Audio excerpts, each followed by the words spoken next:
Halo Halo Sumatera Sumatera Utara. Utara, selamat siang pemirsa. Sumatera Utara hari ini kembali hadir menjumpai Anda edisi Selasa 3 Januari 2023. Bergabunglah bersama saya Muhammad Azril Nasution. Dan saya Putri Rahmadani Zain. Sejumlah informasi telah dirangkum tim redaksi kami dan inilah Sumatera Utara hari ini selengkapnya.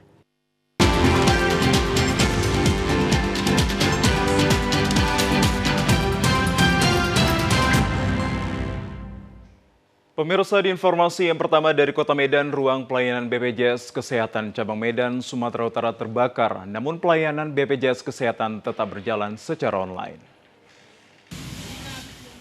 Ruang pelayanan BPJS Kesehatan Cabang Medan di Jalan Karya Medan Barat, Sumatera Utara malam tadi terbakar. Petugas pencegah dan pemadam kebakaran Kota Medan berhasil menjinakkan api yang sempat membakar ruang pelayanan tersebut.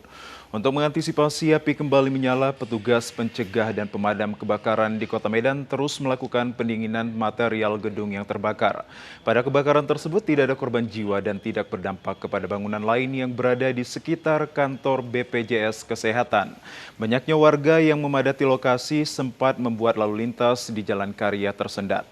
Asisten Deputi Bidang SDM Umum dan Komunikasi Publik BPJS Kesehatan Wilayah Sumut, Aceh Mahmul Ahyar mengatakan dokumen peserta BPJS Kesehatan dinyatakan aman. Ia menegaskan pelayanan BPJS Kesehatan tetap berjalan secara online. Ya. Kemudian ya ini ruang pelayanan diduga masih di sini. Nah, diduga dari sini. Mungkin nanti setelah ada pemeriksaan lebih lanjut dari kepolisian ya, mungkin nanti bisa diketahui penyebab pastinya. Untuk berkas-berkas Pak gimana Pak? Untuk pelayanan masyarakat Berkas gimana, sementara untuk yang sementara aman ya. Untuk yang di pelayanan peserta mungkin kita belum tahu nih gimana, karena kan ada kertas-kertas juga itu yang mungkin daftar isian peserta dan sebagainya. Tapi untuk ya kalau yang di gudang, kemudian untuk yang di beberapa dokumen yang ada, insya Allah aman. Pemirsa, pasca Natal dan Tahun Baru 2023, harga sejumlah bumbu masak seperti cabai hijau, rawit, dan cabai merah naik di Pasar Impres Jalan Jenderal Sudirman, Kota Aikanopan, Kabupaten Labuhan Batu Utara. Kenaikan harga sejumlah bumbu masak ini terjadi sejak 1 Januari 2023 kemarin. Naiknya harga secara signifikan terjadi pada cabai hijau, sebelumnya hanya Rp35.000, naik menjadi Rp120.000 per kilogram. Cabai rawit dari Rp60.000 naik menjadi Rp100.000 per kilogram, dan cabai merah dari Rp20.000 naik menjadi Rp52.000 per kilogram. Sementara harga komoditas daun sop nyaris hilang di Pasar Impres Aikanopan, sedangkan jenis bawang merah dan bawang putih harga masih stabil. Kenaikan harga ini juga terjadi pada sejumlah sayuran, seperti sayur kol dari Rp8.000 naik menjadi Rp10.000 per kilogram, wortel dari Rp8.000 naik menjadi Rp12.000, buncis dari Rp10.000 naik menjadi Rp15.000 per kilogram, sedangkan tomat justru mengalami penurunan, sebelumnya Rp20.000 turun menjadi Rp15.000 per kilogramnya. Sementara itu di Pasar Impres Aikanopan, sejumlah pedagang terlihat lebih cepat menutup dagangannya, bahkan tidak berjualan karena sepi pembeli. Salah seorang pedagang sayur Sally menjelaskan, kenaikan harga sejumlah bumbu masak dan sayuran ini dipicu oleh berkurangnya stok dari petani. Harga cabai rawit ini berapa sekarang? 100.000. Cabai merah? Cabai merah sekitar 60. Cabai hijau? Cabai hijau sekitar 35. Jadi biasanya ini berapa lama ini kejadiannya? Sekitar 3 hari aja Pak, karena tahun baru itu jadi agak macet, barang nggak masuk. Oh gitu. Ya, harapan Ibu secepatnya barang masuk ya? Secepatnya barang masuk lah biar pulih kembali. Jadi barang-barang ini stok lama semua Ibu ya? Ya baru juga ya, sedikit-sedikit lah. Oh, iya. Pemirsa, kami ajak Anda ke informasi lainnya. Pemerintah akan menggelontorkan anggaran tambahan senilai Rp15 triliun untuk pengembangan 5 destinasi super prioritas di Indonesia. Anggaran tambahan ini akan diberikan pada tahun 2023 dan juga 2024. Menteri Pariwisata dan Ekonomi Kreatif Sandiaga Salahuddin Uno mengatakan bahwa tambahan anggaran yang diperlukan senilai 15 triliun rupiah. Hal ini disampaikannya pada Rapat Koordinasi Nasional Pengembangan 5 DPSP di Caldera Resort Kabupaten Toba. Seluruh kegiatan yang dilakukan di 5 destinasi pariwisata prioritas diharapkan rampung selama 2 tahun tersebut. Kelima destinasi wisata super prioritas itu yakni Borobudur, Danau Toba, Labuhan Bajo, Likupang, dan Mandalika. Sandiaga mengatakan pada tahun 2023 ini Kementerian Pariwisata dan Ekonomi Kreatif telah menyusun program pengembangan destinasi dan juga infrastruktur yang meliputi 3A, yakni atraksi, akses, dan amenitas, desa wisata dan infrastruktur, serta ekonomi kreatif. Selain itu, pengelolaan sampah, fasilitas BOP, Badan Otoritas Pariwisata, bimbingan teknis destinasi dan pendampingan asesmen, dana alokasi khusus bidang pariwisata. Untuk target wisatawan Nusantara 1,2 hingga 1,4 miliaran perjalanan terhadap wisata dengan meningkatkan lebih banyak event di Danau Toba. Seperti pada Februari mendatang, pegelaran F1 H20 yang diharapkan akan menjadi ajang dari wisata Nusantara tersebut.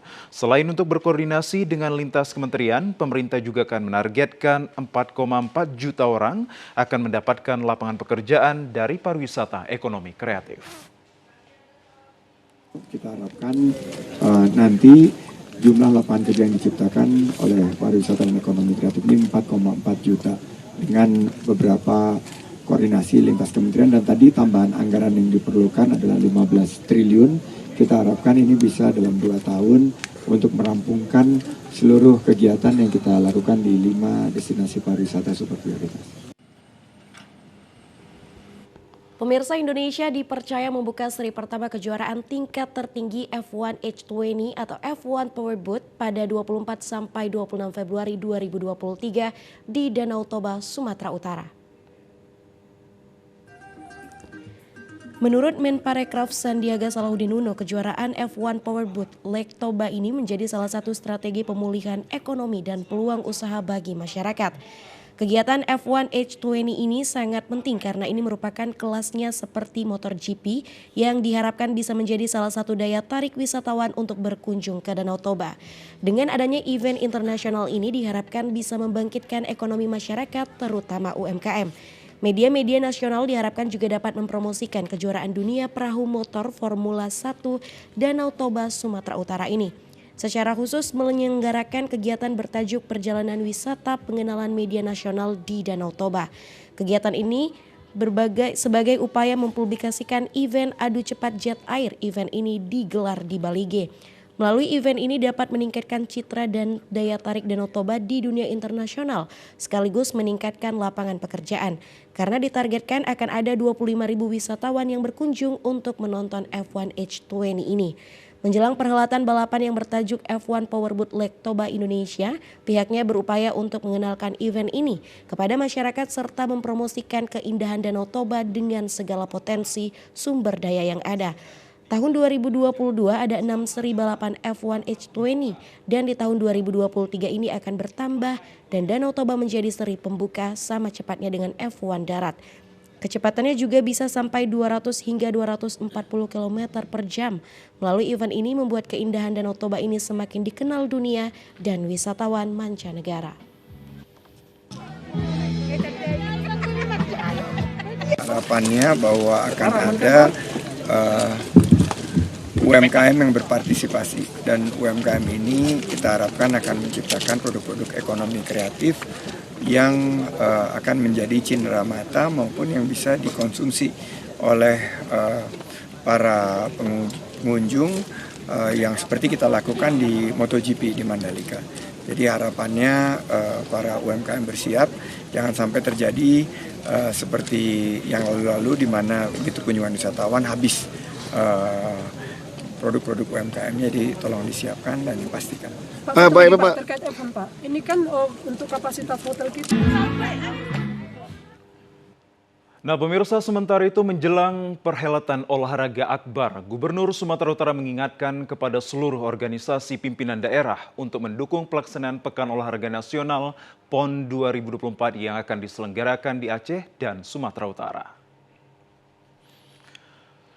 Berbagai persiapan dilakukan pemerintah Provinsi Sumatera Utara dalam mensukseskan pelaksanaan Pekan Olahraga Nasional 2024 yang akan diselenggarakan di Aceh dan Sumatera Utara. Salah satu persiapan yang dilakukan pemerintah Provinsi Sumatera Utara yakni dengan menyediakan dan merenovasi venue olahraga untuk digunakan saat pertandingan PON 2024. Gubernur Sumatera Utara Edi Rahmayadi meminta kepada seluruh OPD untuk dapat bekerja sama dan mendukung dalam keberhasilan pelaksanaan PON 2024 mendatang. Ia juga berpesan agar segala persiapan dapat dipersiapkan dengan sebaik mungkin pula, karena Sumatera Utara harus menjadi tuan rumah yang baik ketika perhelatan PON 2024. Gubernur Sumatera Utara Edi Rahmayadi juga berpesan agar Dinas Perhubungan dan Dinas Pariwisata dapat menyiapkan armada bus dan hotel yang maksimal untuk dapat mengangkut para atlet yang akan bertanding. Progres berjalan, tapi percepatan progres itu yang harus kita kerjakan. Kita non-fisik menyiapkan atlet-atlet kita, yang kedua menyiapkan venue yang 34 venue yang dilaksanakan di 34 cabur yang dilaksanakan di Sumatera Utara. Pemirsa, kami akan segera kembali dengan sejumlah informasi lainnya. Untuk itu, tetaplah bersama kami di Sumatera Utara hari ini.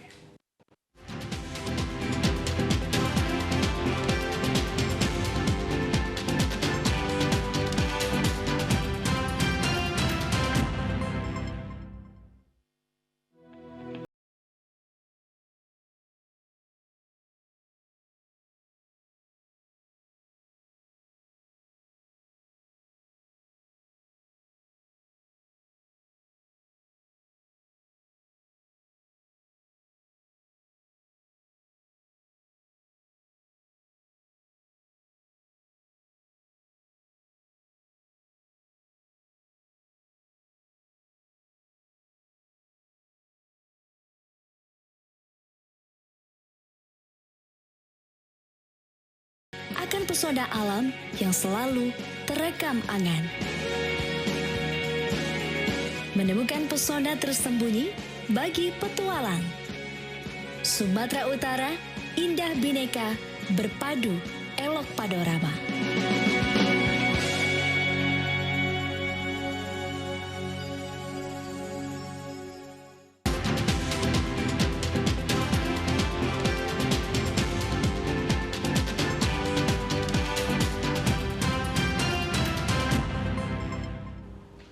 Pemirsa, Anda kembali bersama kami dalam program Sumatera Utara hari ini. Wali Kota Medan Bobi Afif Nasution kembali melantik 83 orang kepala organisasi perangkat daerah OPD dan asisten di awal tahun 2023.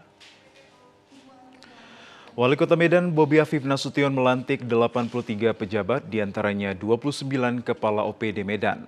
Pelantikan tersebut sesuai dengan peraturan daerah dalam pembentukan perangkat daerah Kota Medan melalui rapat paripurna di DPRD Medan beberapa waktu lalu. Sejumlah nama yang dilantik Wali Kota Medan diantaranya Kadis Lingkungan Hidup, Kadis Pariwisata Kota Medan, Kadis Pendidikan dan Kebudayaan Kota Medan, dan beberapa instansi lainnya. Wali Kota Medan Bobi Afif Nasution berpesan kepada para pejabat yang dilantik agar tidak korupsi dan menggunakan anggaran yang dikeluarkan tepat pada sasaran. Selain itu, tidak merasa takut dengan oknum yang mengatasnamakan keluarga Wali Kota Medan. Beberapa jabatan kepala dinas yang kosong akan dilakukan lelang jabatan dengan ketentuan yang berlaku. Semua teman-teman, dengan keluarga, intervensi, sampaikan, tanyakan, jangan takut-takut Pak. Jadi jangan ada anti isu, anti bahasa, orang dekat, kerabat dekat, keluarga, dari para pimpinan, masuk wali kota, yang ikut serta dalam intervensi baik itu ojek, jabatan ataupun yang lainnya. Pemirsa, Wali Kota Medan Bobi Afif Nasution menolak keberadaan LGBT di Kota Medan dan video penolakan tersebut viral di media sosial Twitter. Wali Kota Medan Bobi Afif Nasution mengkampanyekan penolakan keberadaan LGBT di Kota Medan. Hal tersebut disampaikan dalam sambutannya di depan masyarakat Kota Medan pada malam pergantian tahun di pagelaran Bazar UMKM Desember lalu. Video penolakan anti-LGBT ini diupload ke media sosial Twitter miliknya. Pada video berdurasi 52 detik tersebut, Bobi mengatakan sempat melihat pasangan sesama jenis sedang bersama merayakan malam pergantian tahun. Secara spontan, Bobi menolak keberadaan LGBT di Kota Medan.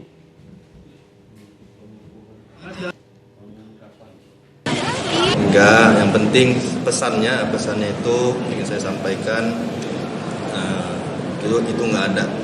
Di agama manapun tidak ada ajaran, di kebudayaan kita satu pun tak ada mengajarkan nikah sesama jenis, itu nggak ada, nggak bakal punya keturunan. Nah itu yang saya sampaikan kemarin, saya ngelihat itu kan hanya candaan. Yang saya bilang ngelihat banyak cowok-cowok, ya nggak bagus juga. Cowok-cewek bukan muhrim peluk-pelukan di depan umum nggak bagus juga. Cuman saya bilang kemarin hanya ingin menyampaikan tidak ada LGBT. Jadi saya menyampaikan itu jangan juga cowok-cowok, karena cowok-cewek nggak boleh di depan umum, jangan pula cowok-cowok atau cewek-cewek peluk-pelukan cium-ciuman, nggak boleh juga itu.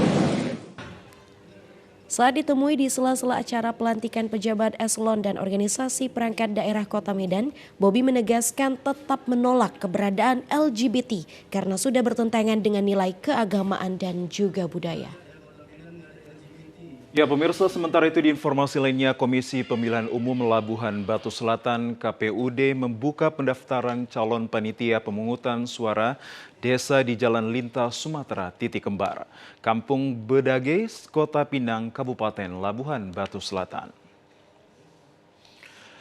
Anggota KPUD Labusel menerima pendaftaran calon PPS yang berada di kantor KPU. Seluruh pendaftar bakal calon PPS menyerahkan berkas persyaratan pendaftaran kepada panitia untuk melakukan verifikasi kelengkapan berkas. Para pendaftar berasal dari seluruh desa dan kelurahan yang berada di Kabupaten Labuhan Batu Selatan dengan berjumlah 52 desa dan 2 kelurahan. Kordip Divisi Sosdik SDM dan Parmas KPU Nofrizal Harahap mengatakan bahwa jumlah pendaftar calon PPS sudah mencapai 534 orang. Seleksi penerima calon PPS akan mengikuti ujian CAT tergantung anggaran. Jika anggaran tidak mencukupi, maka ujian akan dilaksanakan secara tertulis. Jika berkas sudah terverifikasi dinyatakan lengkap, maka bakal calon pendaftar anggota PPS dapat melakukan pendaftaran secara online. Pendaftar sudah mencapai 534. Ini sistem ujiannya seperti mana? Rencana kita bercerita dengan sekretariat, kalau nanti anggaran mendukung, kita akan melakukan ujiannya CAT juga. Kami berharap ya para pendaftar PPS ini adalah betul-betul ingin menjadi penyelenggara mensukseskan pemilu 2024 yang tidak terlibat dari partai politik, tim kampanye pada masa yang lalu. Pemirsa, kami akan segera kembali dengan sejumlah informasi lainnya. Tetaplah bersama kami di Sumatera Utara hari ini.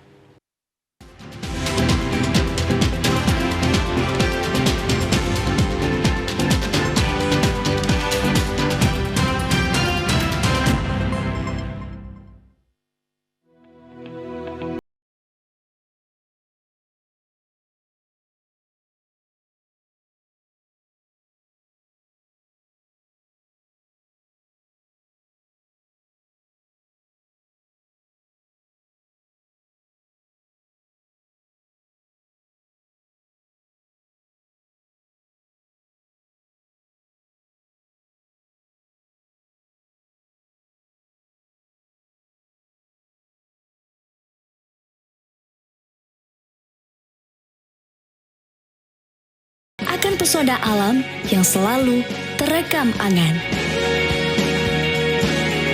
Menemukan pesona tersembunyi bagi petualang. Sumatera Utara, indah bineka, berpadu elok panorama.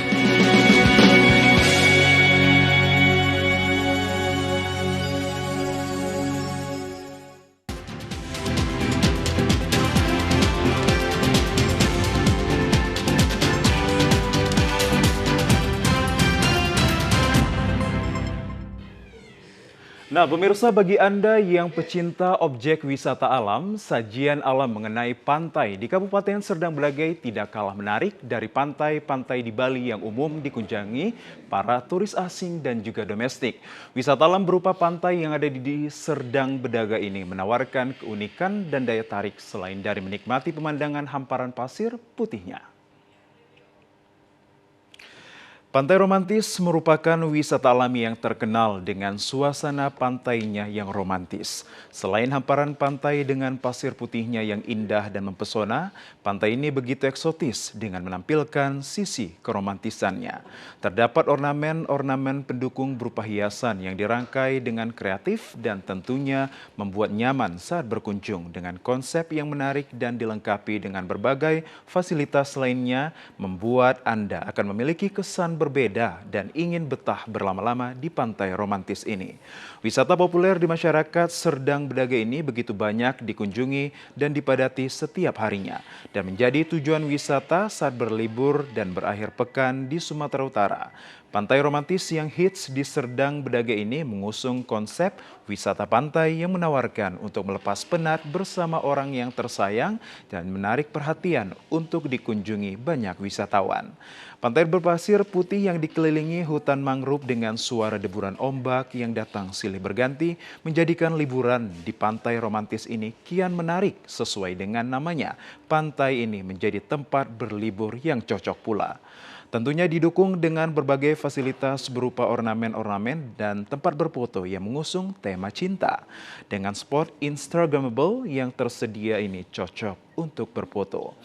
Terdapat gazebo dari bambu yang dihiasi kelambu berwarna putih dan merah muda sebagai tempat perayaan dan momen indah. Ada juga kenikmatan yang bisa Anda jumpai di sini seperti menikmati sajian kuliner seafood dan juga bisa melihat secara langsung hasil tangkapan nelayan dari hasil menjala ikan di sepanjang pesisir pantai tersebut. Atau Anda bisa bermain permainan seru seperti banana boat dan memancing di pesisir pantai tersebut. Pemirsa, selain pemandangan danaunya yang indah, kawasan Danau Toba juga memiliki destinasi menarik seperti keindahan budaya dan potensi desa-desa yang ada di sekelilingnya.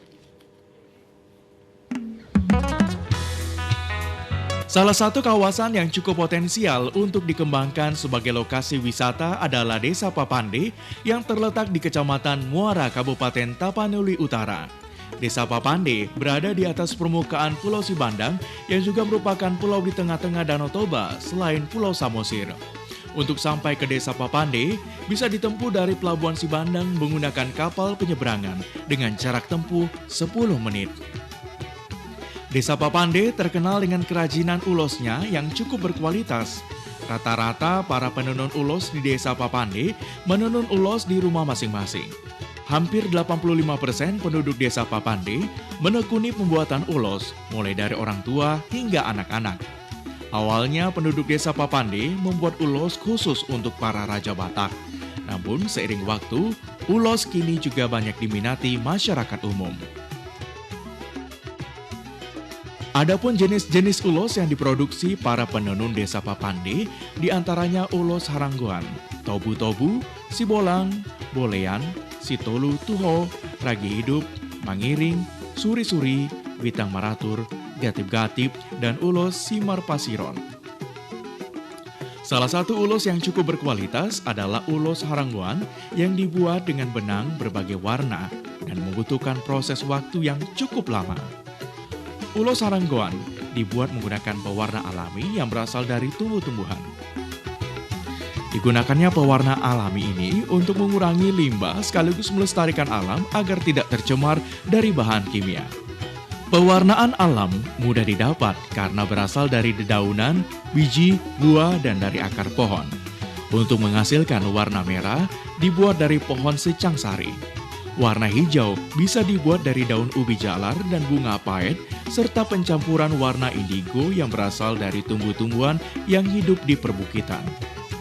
Warna kuning diperoleh dari kunyit, warna merah muda dari bawang dayak, warna biru dari daun salaon, warna coklat dari mahoni dan daun alpukat, warna hitam dari daun ketapang. Keistimewaan dari ulos papande terletak pada benangnya yang halus dan proses pewarnaan dilakukan beberapa kali, sehingga menghasilkan tenun ulos yang kuat dan berkualitas. Ketua kelompok Partonun, Desa Papande, Erikson Siregar mengatakan, hasil tenun para ibu di Desa Papande tidak terpengaruh adanya COVID-19, karena selama ini hasilnya juga sudah dijual melalui media sosial dan media lainnya. Ya, upaya yang kami lakukan untuk meningkatkan dan membuat agar terinovasi, yang pertama adalah kami akan meningkatkan kualitas dari hasil tenunan kami. Satu, kedua, kami akan membuat motif-motif baru untuk meningkatkan dan menambah para pecinta tenun, khususnya dari Desa Papande, Kecamatan Muara ini. Yang ketiga, kami akan mengubah metode pewarnaan dari pewarnaan kimia menjadi pewarnaan alam. Karena sekarang pecinta tenun ini sudah sangat banyak untuk meminta kami agar membuat pewarnaannya dari pewarnaan alam. Kalau satu tenunan untuk pewarnaan alam paling murahnya 1.500.000, paling mahalnya 3 juta. Kalau untuk sintesis pewarnaan kimianya 1.200.000 dan paling mahalnya 1.800.000. Kepala Seksi Pelayanan Umum Kecamatan Muara Papande, Jubel Tahir Pardede mengaku keberadaan para penenun ulos di Desa Papande mampu mengangkat nama Desa Papande ke seluruh Nusantara bahkan dunia. Ya, baik Pak. Kita sangat mendukung itu kinerja orang-orang di Desa Papande ini. Kalau saya perhatikan Pak, ini para penggemar ini tenun ini memang sangat-sangat serius gitu. Nah, jadi mungkin untuk ke depan masih bisa nanti untuk dikembangkan gitu. Mudah-mudahan pihak kecamatan nanti akan koordinasi ke pimpinan kabupaten gitu. Nah, biar bisa lagi ditingkatkan ke provinsi entah ke pusat gitu ya. Kelompok penenun ulos Papande selalu mendapat dukungan dari pemerintah kecamatan dan kabupaten. Keberhasilan Partonun ulos di Desa Papande hingga dikenal masyarakat dunia berkat kerja keras mereka menjadikan ulos yang bebas dari pencemaran lingkungan. Selain itu, hasil tenunan yang rapat dan kuat membuat kualitas tenun ulos dari Desa Papande Kecamatan Muara berbeda dari daerah lainnya. Semoga Desa Papande semakin berjaya.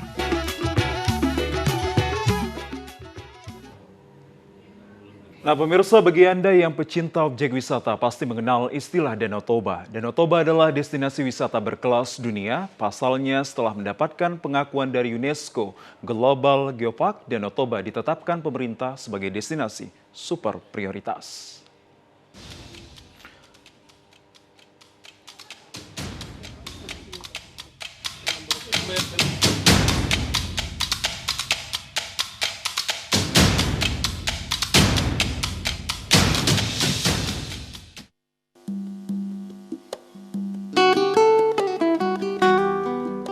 Usaha mikro kecil menengah (UMKM) merupakan pilar terpenting dalam perekonomian Indonesia, di mana jumlahnya mencapai 99% dari total usaha dengan kontribusi terhadap produk domestik bruto (PDB) mencapai 66% dan mampu menyerap tenaga kerja 96% lebih dari total tenaga kerja nasional. Usaha mikro kecil dan menengah adalah kelompok usaha yang memiliki kontribusi besar untuk stabilitas ekonomi Indonesia. Selain itu, kelebihan dari kelompok usaha ini mampu menghadapi berbagai macam goncangan ekonomi. Perkembangan teknologi dewasa ini membuat pengguna media sosial semakin meningkat, di mana menjadikan hal yang efektif membantu para pengusaha UMKM untuk naik kelas melalui munculnya beberapa e-commerce sebagai wadah bagi para pelaku UMKM untuk memasarkan produk-produknya. Pemerintah Provinsi Sumatera Utara dan pemerintah kabupaten di kawasan Danau Toba terus mendorong keberadaan para pelaku UMKM, mengingat UMKM dan kepariwisataan sangat sejalan dan mampu memberi dampak positif terhadap pelakunya. Produk UMKM unggulan di kawasan Danau Toba adalah wastra atau yang lebih dikenal tenun ulos. Rata-rata pembuatan tenun ulos ini dibuat secara manual dengan pewarnaan alam. Banyak tempat di kawasan Danau Toba yang menjadi sentra pembuatan tenun ulos yang diproduksi oleh ibu rumah tangga, bahkan kaum muda-mudi. Para pelaku UMKM khususnya tenun ulos di Desa Papande, Kecamatan Muara, Kabupaten Tapanuli Utara, mengaku meski desa mereka berada di salah satu pulau di tengah Danau Toba, namun kain tenun yang dihasilkan sudah sangat dikenal hingga ke mancanegara. Selain kain ulos, produk UMKM yang menjadi unggulan di kawasan Danau Toba terdapat berbagai fashion dengan tulisan dan gambar Danau Toba. Keahlian para pelaku UMKM dalam mengukir kayu menambah aneka produk ukiran yang dapat dijadikan oleh-oleh bagi para wisatawan. Kawasan Danau Toba juga terkenal dengan penghasil kopi terbaik di Indonesia, sehingga banyak pelaku UMKM mengolah biji kopi menjadi serbuk kopi Arabica dan Robusta. Salah satu produksi kopi yang cukup terkenal di kawasan Danau Toba adalah kopi Sidikalang. Setiap wisatawan yang berkunjung ke kawasan ini dapat melihat proses penggilingan biji kopi menjadi serbuk yang siap untuk diseduh.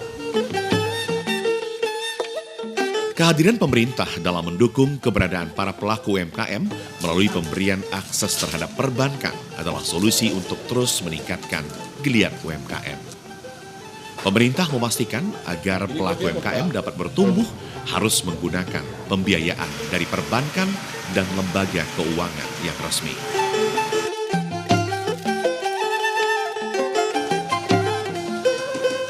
UMKM ini punya kontribusi yang sangat besar. Oleh karena itu, pengembangan UMKM ini akan berkontribusi besar terhadap stabilitas ekonomi.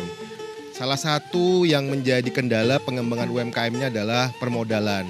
Nah, bagaimana sekarang UMKM bisa terakses dengan kredit yang lebih luas lagi? Memang ada sejumlah upaya pemerintah, misalkan ada kredit usaha rakyat atau KUR dengan skema yang sangat berpihak kepada UMKM. Tetapi jaminan yang diminta oleh perbankan ini juga menjadi salah satu kendala bagi UMKM untuk mendapatkan kredit. Oleh karena itu perlu ada inisiatif-inisiatif baru di dalam pemberian kredit UMKM, bagaimana UMKM bisa mendapatkan kredit tanpa jaminan, atau pemerintah daerah dan pemerintah pusat itu membuat sebuah skema jaminan kredit. Jadi ada yang namanya jaminan kredit daerah atau Jamkrida, kemudian ada juga jaminan kredit nasional yang intinya adalah memberikan jaminan kepada perbankan agar mau menyalurkan kreditnya kepada UMKM. Kalau ada jaminan kredit daripada negara, maka UMKM bisa mendapatkan akses terhadap kredit. Selama ini UMKM sangat tergantung dengan rentenir karena mereka memang tidak punya jaminan dan rentenir bisa memberikan pinjaman tanpa jaminan.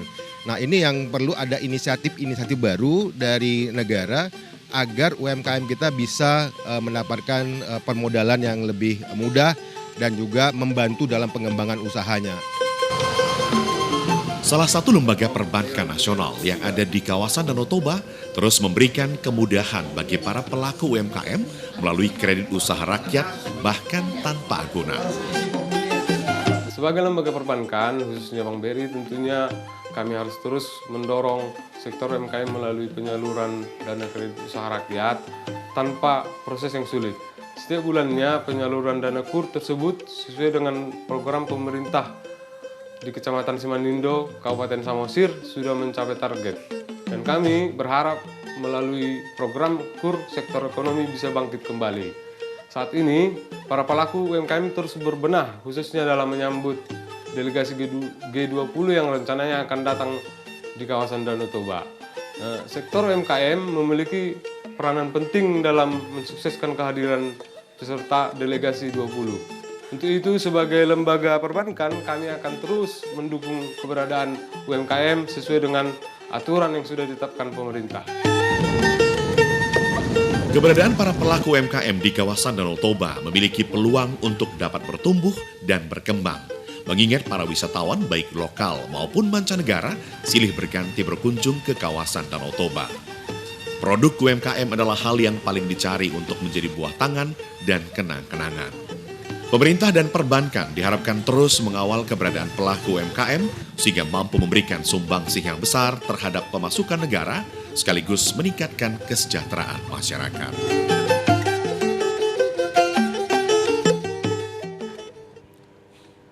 Pemirsa, sementara itu tikus termasuk hama yang paling sering dijumpai. Karena termasuk hama sehingga kehadiran tikus terutama di area persawahan tidak diharapkan karena tikus bisa merusak dan memakan tanaman yang ada di persawahan warga hingga membuat gagal panen. Salah satu upaya para petani mengatasi hama tikus di Desa Simpang Sigura-Gura, Kecamatan Porsea, Kabupaten Toba dengan menggunakan ubi kayu sebagai racun tikus.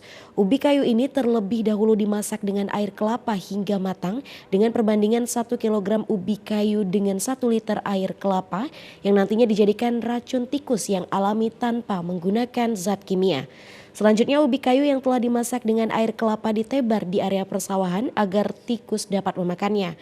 Pengendali Organisme Pengganggu Tumbuhan atau POPT Porsea, Dinas Pertanian Toba, Maya Siahan mengatakan sebelumnya pihaknya telah melakukan penyuluhan terhadap warga Desa Sigura-Gura untuk menggunakan bahan alami yaitu ubi kayu yang dimasak dengan air kelapa sebagai racun tikus. Sebab menggunakan racun tikus kimia perlu kehati-hatian. Untuk itu agar lebih aman kita bisa meracik racun untuk tikus dengan menggunakan bahan-bahan sederhana yang ada di sekitar lingkungan kita dengan bahan alami yaitu ubi kayu dan air kelapa.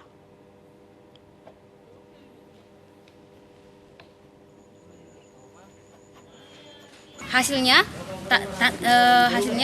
pengganggu atau tikus tersebut kemungkinan besar jika dimakan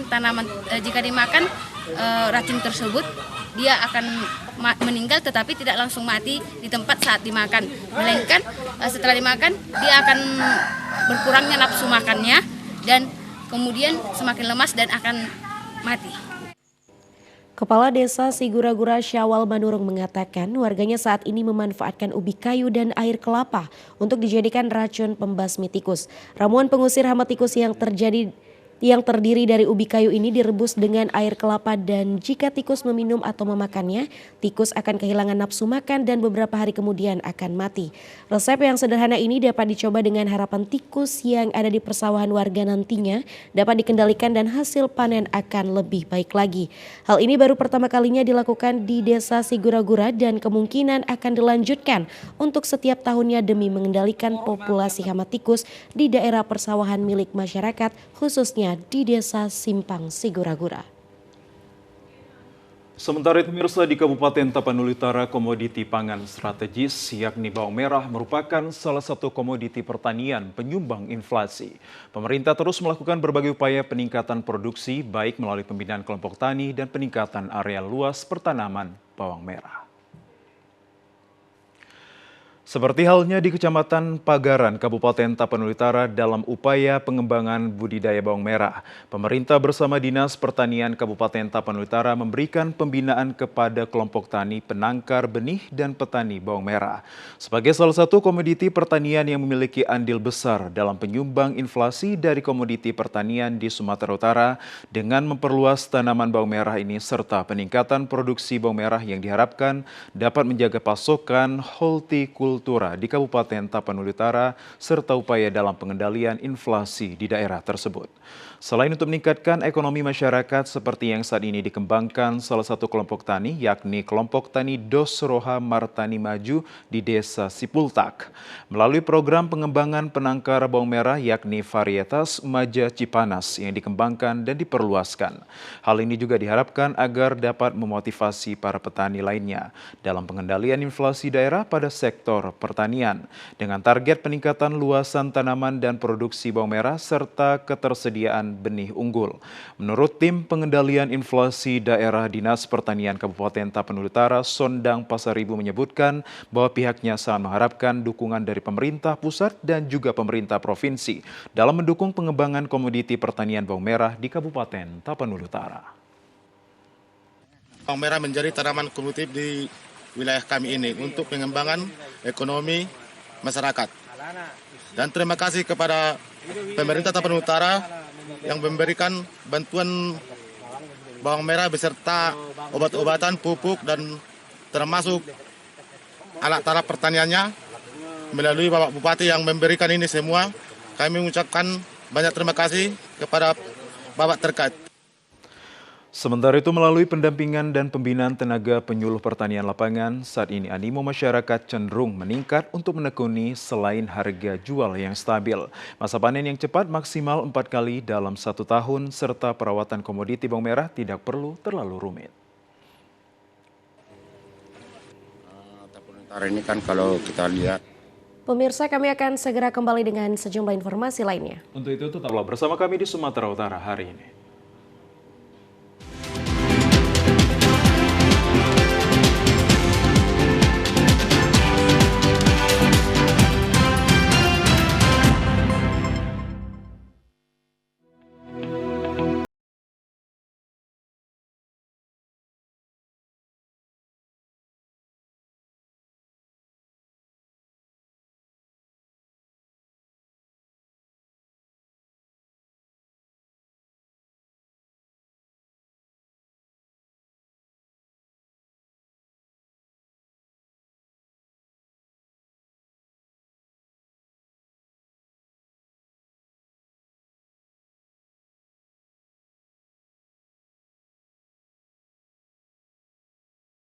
Akan pesona alam yang selalu terekam angan.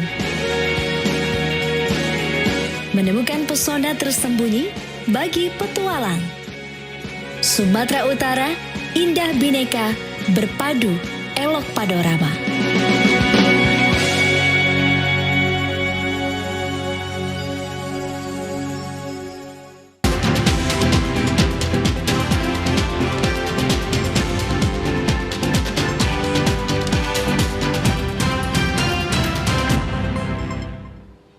Pemirsa, terima kasih Anda masih menyaksikan program Sumatera Utara hari ini. Pesta Parung-Parung ini adalah tradisi yang sudah turun-temurun bahkan menjadi simbol doa oleh warga masyarakat khususnya para petani. Pada tradisi Pesta Parung-Parung terdapat sebuah praktik yang berisikan doa dan juga harapan dari para petani.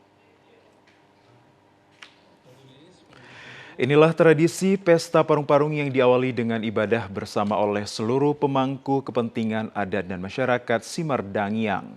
Pesta Parung-Parung ini adalah tradisi yang sudah turun-temurun bahkan menjadi simbol doa oleh warga masyarakat khususnya para petani Kemenyan pada sejumlah desa di antaranya di Kecamatan Pahai, Julu, Kabupaten Tapanuli Utara. Pesta Parung-Parung menjadi tradisi khusus yang dilakukan petani Kemenyan saat kaum laki-laki akan berangkat ke hutan ataupun ladang Kemenyan untuk mengambil hasil Kemenyan. Dalam tradisi Parung-Parung terdapat unsur yang disebut dengan parpatikan, yakni kelompok masyarakat yang mengakomodir dan mengelola petani Kemenyan hingga hasil panen. Selain untuk setiap petani yang telah menjual hasil panen Kemenyan miliknya akan menyisihkan 2% dari hasil penjualan Kemenyan kepada pengurus parpatikan sebagai syarat atau aturan hukum adat dalam kelompok petani Kemenyan seperti di desa Simardangiang ini. Pada pesta parung ini disajikan kue itak khusus yang sebelumnya secara diam-diam telah dipersiapkan kaum ibu sebagai simbol doa kepada Tuhan Yang Maha Esa dengan harapan agar kiranya getah Kemenyan yang dipanen sebesar itak pula. Dalam pesta parung-parung ini salah satu hal yang menarik di mana para petani sedang melakukan penyadapan pohon Kemenyan, meneriakkan kalimat parung dan petani yang lain mendengar teriakan ini akan menyahut parung sambil memakan kue itak tersebut.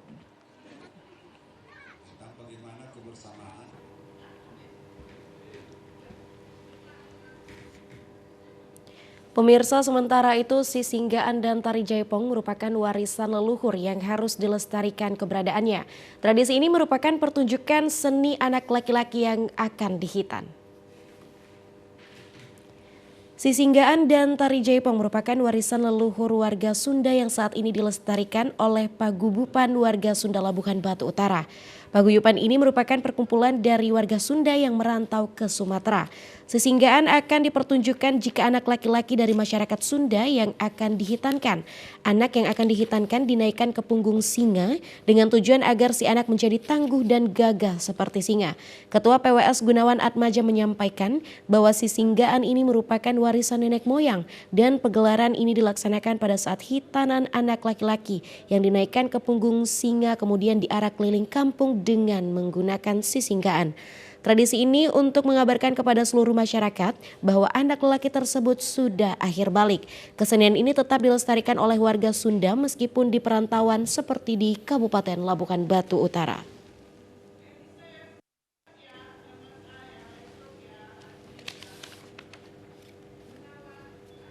Kalau kita berharap banyaklah ke pemerintah ya, dukungan dari pemerintah. Masalahnya, ini kita kan terutama kan alatnya kan termasuk mahal ini. Ini kan belum lagi cukup semua kan. Tapi merintis lagi kita. Tapi kita berharap karena ini masih dalam situasi apa. Memang pemerintah udah ada juga iming-iming sama kita dan tetap membantu kita nanti ke depannya kan gitu Bapak. Ya, pemirsa, pengungkapan 1 ton BBM solar di rumah warga di Belawan oleh Brimopolda Sumatera Utara berhasil mengamankan 2 orang tersangka. Untuk mengetahui perkembangan kasus pengungkapan BBM tersebut, kini telah terhubung dengan reporter Budi SR langsung dari Belawan. Halo Budi. Halo Budi, silakan laporan Anda terkait pengungkapan 1 ton BBM solar dari rumah warga.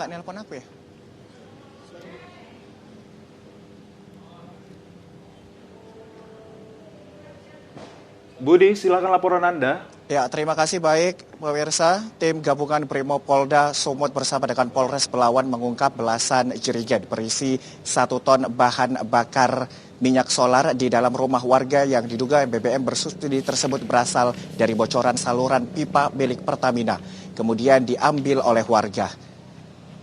Petugas gabungan Polda Sumatera Utara jajaran dilengkapi dengan senjata laras panjang menyisir lokasi tempat penyimpanan bahan bakar minyak solar di lingkungan 8 Kampung Kurnia, Belawan, Senin sore kemarin melalui pipa milik Pertamina yang sudah berlangsung. Selama ini diungkap Polda Sumatera Utara salah satunya di rumah warga di kawasan pinggiran rel kereta api Belawan.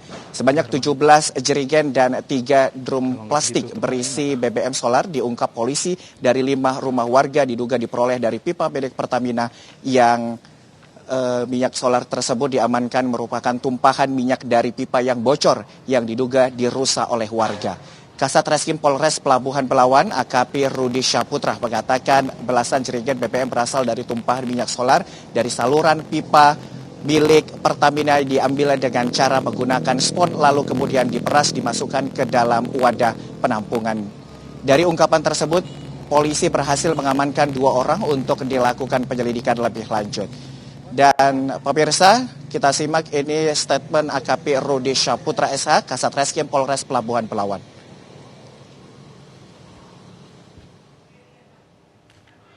Baik, terima kasih Budi langsung melaporkan dari Belawan.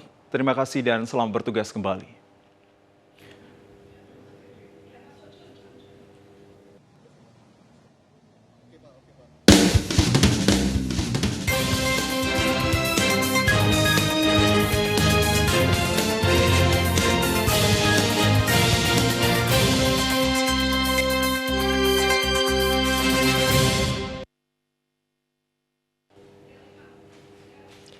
Terima kasih Anda masih bersama kami di Sumatera Utara hari ini. Dan saat ini pemirsa kita beralih ke lintas Andalas. Puluhan lansia di Desa Sindang Bulang, Kecamatan Siginmin menerima bantuan pengembangan usaha itik petelur.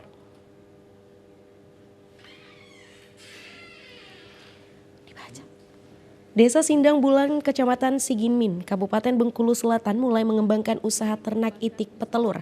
Hal ini sejalan dengan program ketahanan pangan dan hewani yang telah digariskan dalam prioritas penggunaan dana desa. Melalui program yang didanai dari dana desa ini, sebanyak 38 warga lansia yang tercatat sebagai keluarga penerima manfaat, masing-masing KPM menerima bantuan bibit itik sebanyak 7 ekor. Kepala Desa Sindang Bulang, Tupli Hayadi menyebut program bantuan bibit itik ini bertujuan untuk memenuhi kebutuhan pangan dan protein hewani keluarga. Selain itu juga diharapkan terus perkembangan sehingga dapat menjadi usaha sampingan yang dapat menambah penghasilan keluarga. Melalui program ini pula diharapkan warga lanjut usia tetap bisa produktif sambil menikmati masa tua di desa.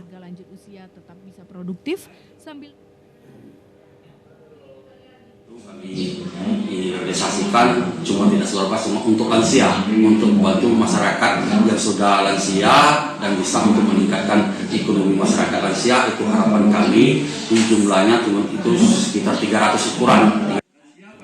Jika program usaha itik petelur bagi lansia ini berhasil, menurut Kades tidak menutup kemungkinan usaha itik petelur ini akan terus dikembangkan dalam skala yang lebih besar lagi.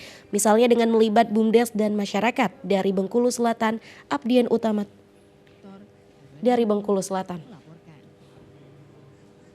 Sementara itu pemirsa, di informasi lainnya, cuaca buruk diperkirakan masih berpotensi terjadi di perairan Lampung sehingga Badan SAR Nasional dan Ditpol Airut Polda Lampung meningkatkan patroli laut. Selain meningkatkan kewaspadaan, patroli ini dilakukan untuk mengantisipasi keamanan nelayan dan kapal para penumpang.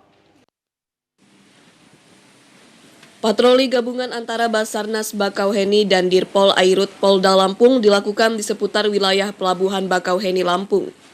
Patroli ini bertujuan untuk memantau dampak cuaca buruk yang kerap melanda wilayah Selat Sunda. Selama kegiatan patroli, petugas menyusuri beberapa pulau untuk memastikan tidak ada korban selama cuaca buruk terjadi. Petugas juga mengimbau para nelayan agar lebih waspada, sebab gelombang tinggi dapat terjadi kapanpun.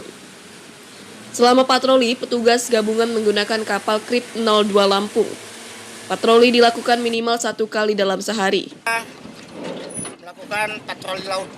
Patroli laut itu kita melihat situasi kondisi pelabuhan dari laut.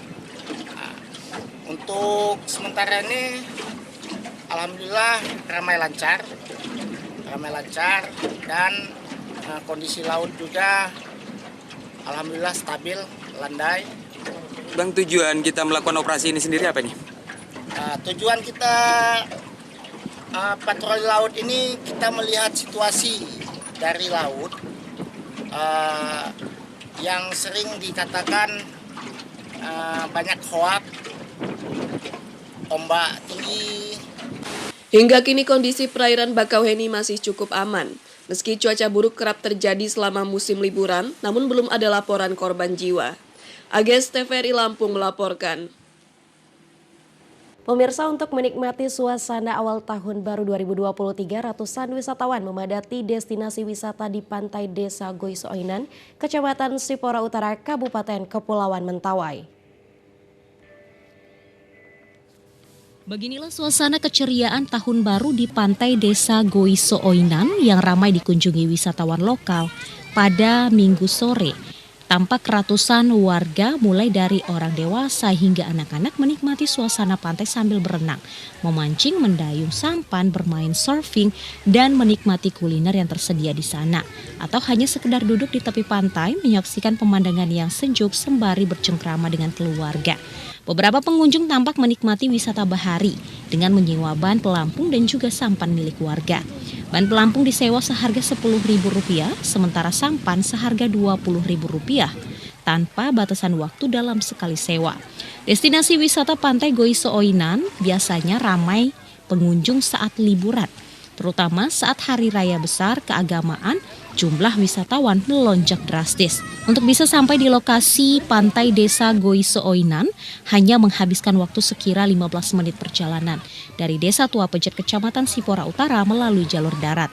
Mayoritas pengunjung berasal dari Desa Tua Pejat karena lokasi yang cukup terjangkau sambil rekreasi menikmati panorama alam di sepanjang jalan. Kalau kami dari kilometer 2. Dari Desa Tua Pejat, ya, Ibu? Desa Tua Pejat. Dengan siapa datang sini, Bu? Bersama anak dan suami. Kenapa milih pantai Goisoinan, Bu, untuk berwisata kali ini? Dekat, terjangkau, rame, banyak anak-anak gitu lah. Anak suka di laut. Iya, apa aja yang dinikmati sini, Bu? Pantai, makanan. Suami pergi mancing. Sebelumnya udah pernah kayak gini, Bu? Oh, tiap tahun, Kak. Tiap tahun kayak gini, tiap tahun ya? kami kayak gini, tahun sama keluarga. Harapan harapannya Bu, wisata di Goi Soinan gimana ke depannya? Lebih bersih lagi, banyak tempat bermain. Ya, pemirsa, informasi dari Kepulauan Mentawai tadi sekaligus menutup perjumpaan kita dalam program Sumatera Utara hari ini. Kami ucapkan terima kasih atas kebersamaan dan juga perhatian Anda. Saya Muhammad Azril Nasution. Dan saya Putra Ramadhan Izin. Terima kasih atas perhatian Anda. Selamat siang dan sampai jumpa.